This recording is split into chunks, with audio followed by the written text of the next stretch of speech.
제가 예전에 그 성도분들께 여쭤봤던 질문이 있습니다. 그때도 웃기만 하시고 대답을 못 하셨는데 제가 다시 한번 여쭤보려고 합니다. 여러분, 아는 것이 힘입니까? 모르는 것이 약입니까?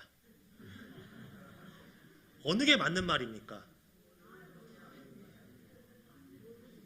예, 지금 화음이 나고 있는데요. 사실 상황에 따라 다르지 않겠습니까? 성경 말씀은 아는 것이 힘이고 세상 쾌락은 모르는 것이 약이겠죠. 우리 보통 식당 가서 뭐 먹을지 고를 때 딱 눈으로 보기에 맛없는 음식이 나오면 대충 10에 9 정도는 먹어보면 맛이 없어요. 물론 생긴 건 요상한데 먹어보니까 생각보다 맛있네 하는 게 10개 중 하나 정도 있기는 합니다. 그런데 보통 맛없게 보이면 보통 맛이 없어요. 그런데 거기가 만약 대접받는 장소라면, 이게 지금 누구한테 초대받아서 누가 식사를 사주신다고 해서 초대받아서 간 건데 그런 음식이 나온다면, 게다가 거기서 하나 더, 나는 이 식당이 맛이 없다는 걸 알고 있는데 이분이 여기서 드시죠 했었을 때 정말 난처하지 않습니까? 물론 입으로는 너무 감사합니다, 숟가락으로 뜨면서 어머 너무 맛있네요 하면서 속은 부글부글 끓고 있는 거죠. 내가 선택할 수 있었다면은, 그러면은 내가 그 선택을 피해갈 수 있을 것이고, 내가 돈 주고 먹었다면은 억울하지는 않을 텐데, 나는 오기 싫은 식당이었고 나는 먹기 싫은 음식이었는데 그것을 갖고 먹었을 때는 정말 억울하고 분하기 그지없다는 겁니다. 한 끼 식사가 얼마나 소중하고 중요한데요. 그렇지 않습니까? 근데 어찌 보면은 이제 알았으니까 다음번엔 이런 실수하지 말아야지 할 수 있어서 그나마 조금 다행이라고 생각하기도 합니다. 이건 음식 얘기입니다만은 과학 같은 분야에서도 이 질문, 아는 것이 힘인지 모르는 것이 약인지에 대해서는 명확한 답을 내리기가 어려울 것 같습니다. 왜 이런 현상이 발생하는가, 왜 이런 일이 발생하는가, 이런 질문과 성찰로 인해 과학은 발전했습니다. 인류는 삶의 수준을 높일 수 있었습니다. 지식을 습득하는 것 꼭 필요한 일입니다. 그러나 엉뚱하고 잘못된 지식을 알고 빠짐으로써 자기 자신도 주변 사람들도 파멸로 몰아간 역사도 수도 없이 많이 있다는 겁니다. 굳이 몰라도 될 것을 실험을 하면서까지 억지로 알아내다가 더 위험한 결과를 초래한 적 많지 않습니까? 오늘 본문의 베드로에게서 정말 무익한 호기심이라는 것이 무엇인가 우리는 알 수 있다는 겁니다. 이제 예수님께서 부활하셨습니다. 자기에게 맡겨진 사명과 회복됨에 의해 고무되니까 베드로가 예수님께 여쭤봅니다. 예수님이 사랑하는 저 제자 요한의 운명에 대해 직접적으로 묻습니다. 쟤는 어떻게 됩니까? 쟤는 사명을 전하다가 순교하게 되나요? 아니면 쟤는 별일 없이 오래 살게 되나요? 저 사람은 어떤 삶을 살게 되나요?를 물어본 것입니다. 질투일 수도 있습니다. 그런 삶을 산다면은 나도 지지 않고 주님께 순종해야지라는 결단일 수도 있습니다. 그런데 예수님의 품에 기대어 있을 만큼 예수님이 사랑하시는 저 제자는 혹시 나보다 더 영광스러운 삶을 살게 되는 것이 아닐까? 혹시 나보다 더 좋은 삶을 살게 되는 것이 아닐까라는 그런 질투에 기반한 호기심일 수도 있다는 것이죠. 하다못해 동정심일 수도 있지 않을까요? 너도 나처럼 고생하진 않을까? 아유 불쌍해 라는 그 동정심일 수도 있지 않을까요? 보통은 이 대목에 있어서 베드로의 심경에 대해서 여러 가지 해석이 많습니다만은 보통은 질투로 해석하는 그 경향이 조금 더 우세한 것 같습니다. 베드로가 저 예수님이 아끼시고 사랑하시던 저 제자가 더 혹시 영광스럽고 또 귀한 사명을 맡게 되지 않을까 질투심이 나서 물어봤다라는 경향이 조금 더 신학자들 사이에서 설득력을 얻고 있습니다.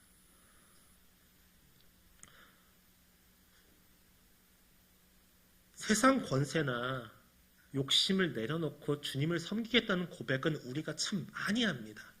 내가 세상 어떤 것에도 눈 돌리지 않고 오직 주님만 섬기겠습니다는 결단은 많이 합니다. 그러면서도 우리는 여전히 권세와 욕망을 내려놓지 못하는 모습을 많이 보일 때가 많습니다.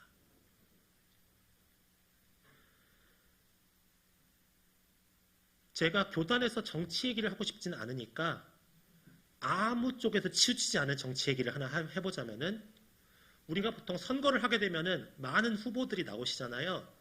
그 중에서 교회 다니신다는 그 후보님들도 되게 많습니다. 교회 다니고 뭐 어느 교회 장로님이고 어느 집사님이고 하시는 분들 많습니다. 그런데 제가 아직까지는 그렇게 교회 다니신 분들 중에서, 후보님 중에서 만일 나보다 더 지혜롭고 똑똑하고 좋은 정책을 만들 수 있다고 한다면 나는 기꺼이 저분께 양보하겠습니다 라는 말을 하는 후보는 제가 여태까지 본 적이 없는 것 같습니다. 어떻게 하면은 내가 될 수 있을까에만 골몰하고, 저 사람이 아니라 나를 뽑아야 이 지역의 미래가 산다라는 고민을 열창하는 후보님들은 많이 봤어도, 만약 저 사람이 더 나보다 나은 정책을 만들 수 있다면은 내가 기꺼이 저 사람에게 양보하겠습니다 라는 말을 하는 후보는 제가 여태까지 본 적이 없는 것 같아요. 믿는 사람이든 믿지 않는 사람이든 말입니다. 그러면 믿는 사람과 믿지 않는 사람의 차이가 무엇입니까? 똑같이 세상 권세에 집착하고 명예에 집착하고 욕망에 집착한다면은 우리는 세상에서 다를 것이 무엇입니까? 만약 내가 속한 공동체가 교회 안에서 더 빛나고 더 잘해야 돼라는 욕망에 사로잡혀 있다면, 나는 지금 당선되기 위해서 상대를 헐뜯고 깎아내리기 바쁜 그 후보들하고 나의 모습이 다를 게 무엇이냐는 말입니다. 서로 사랑하고 섬겨야 되는데 지금 우리의 모습은 어떻습니까? 저는요, 그 찬양을 잘한다는 칭찬을, 정말 과분한 칭찬을 많이 들었습니다. 최소한 어디 가서 못한다는 소리는 많이 안 들어봤다고 자부합니다. 좀 성격 나쁘신 선생님들이나 아니면 제가 앨범을 준비할 때 저를 프로듀싱 하신 분들이나 이런 분들에게서는 좀 못한다는 얘기를 많이 들었는데, 적어도 일반 성도님들 사이에서 저분 찬양 너무 못해요 이런 얘기는 솔직히 많이 안 들어봤다고 나름 그렇게 생각합니다. 그런데 저는 절대음감이라고 하죠. 음을 듣자마자 바로 파악해내고 이 음이 어떤 음이고 또는 뭐 볼륨이 어쩌고 이런 절대음감이 없습니다. 전혀 없습니다. 또 감성이 풍부해서 음악을 술술 뽑아내는 그런 재능도 전혀 없습니다. 그래서 제가 할 줄 아는 건 노래밖에 없는데, 제 노래는 전부 연습과 노력으로 만들어진 겁니다. 제가 만약 노래하면서 화음을 잘 넣었다, 이것은 제가 너무 감성이 충만해서 듣는 순간 바로 뽑아내는 것이 아니라 그동안 수없이 3도 화음을 이 곡 저 곡 가리지 않고 수없이 연습한 결과물입니다. 만약 새벽에도 제가 찬양이 끊임없이 잘 나갔다면은 적어도 그 새벽 찬양 3시간 전부터 일어나서 물을 마시고 계단을 오르락내리락 하면서 목을 풀었던 결과물입니다. 저는 순간적인 감성으로 순식간에 음악을 다채롭게 구해내는 천재와는 거리가 멉니다. 그래서 오로지 연습밖에 길이 없었고, 그래서 더 많이 연습하고 많이 노력했다고, 저는 그렇게 연습과 노력으로 만들어졌다고 생각합니다. 그러니 제가 가장 질투심이 많이 들었던 때가 언제인지 아십니까? 너무 음악적 재능이 충만하고 풍부하고 감성적으로 충만하고 되게 훌륭한 음악적 재능을 가지고 있는데 하나님 나라를 위해 쓰지 않는 사람 볼 때마다 질투심이 더 정말 하늘 끝까지 차올랐습니다. 나는 제 뒷공문이나 쫓아가려면 정말 피 터지게 연습해야 정도 나오는데, 쟤는 그냥 술술 음악이 나올 만큼 되게 음악적 재능이 충만해요. 근데 쟤는 불성실하고 교회에서 찬양하는데 그 달란트를 쓰지 않아요. 그럴 때마다 너무 질투심이 나고 하나님께 화가 나는 겁니다. 하나님, 저 재능 나한테 주시죠. 나 그럼 진짜 찬양할 때 정말 잘할 수 있는데, 나는 정말 찬양 인도할 때 더 풍부한 감성과 더 풍부한 실력으로 잘할 수 있는데 왜 저한테는 저런 재능을 안 주시고 저렇게 뺀질거리는 애한테는 저런 재능을 주셨나요? 해가지고 질투심이 너무 많이 나는 거예요. 그래서 제가 약간의 자기 합리화와 약간의 자기 위안을 삼은 게, 쟤는 재능이 있지만 하나님을 똑바로 섬기지 않고, 나는 재능이 없지만 예배 열심히 나오고 찬양 열심히 하니까 내가 더 나아라고 자기 합리화를 했고 자기 위안을 했습니다. 그들의 태만이 나의 잘못을 커버하고 용서하는 것 같은 사고방식으로 살았습니다. 이게 죄인입니다. 이게 죄인입니다. 이게 교만입니다. 내가 하나님 섬기는 게 지금 내 잘못 덮으려고 쟤보다 나은 걸 증명하려고 하는 겁니까? 아닙니다. 나를 구원하시고 나를 사랑하신 하나님의 은혜에 감사해서 나오는 게 신앙생활입니다. 그런데 그 신앙생활이 나를 높이고 나의 잘못을 커버하는 대로 쓴다면은 생각의 근본이 잘못된 겁니다. 죄인이라는 거예요. 잠언 24장 12절에 보면 이런 말씀이 나옵니다. 내가 말하기를 나는 그것을 알지 못하였노라 할지라도 마음을 저울질 하시는 이가 어찌 통찰하지 못하시겠으며 내 영혼을 지키시는 이가 어찌 알지 못하시겠느냐. 그가 각 사람의 행위대로 보응하시리라.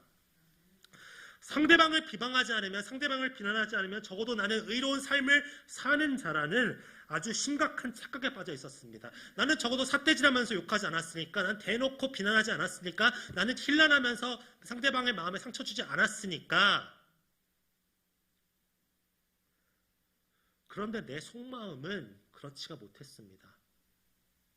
비난하고 싶었습니다. 비판하고 싶었습니다. 그게 얼마나 큰 죄인지 그때는 많이 깨닫지 못했습니다. 정말 비난하고 싶고 비판하고 싶고 질투가 그렇게 가득 차 있었는데, 질투심을 거침없이 표현하고 싶었는데 적어도 내가 말은 안 했으니까 나는 잘못한 게 없다고 생각했습니다. 그러나 하나님은 어떤 분이십니까? 마음의 중심을 보시는 분입니다. 내가 말을 했고 말을 하지 않았고 이것은 세상 논리입니다. 법적 논리입니다. 그러나 하나님은 우리 마음의 중심을 보시는 분입니다. 내 영혼을 지키시는 분이 내 마음을 알지 못하시겠습니까? 신앙은 예수님과 나와의 관계입니다. 어떤 다른 사람이 어떤 재능을 가지고 어떻게 살아가는지에 대해서는 내가 알 바도 아니고 관여할 바도 아닙니다. 나는 나에게 주신 달란트로 하나님께 충성되고 헌신하며 살아가는 겁니다. 그게 신앙생활입니다. 다른 사람이 어떻게 하는지 우리가 관여할 바도 아니고 우리가 알 것도 아닙니다. 우리는 나를 사랑하시는, 다른 사람을 사랑하시는 이런 것이 아니라 나를 사랑하시는 예수님만 바라보고 살아가야 하는 것입니다.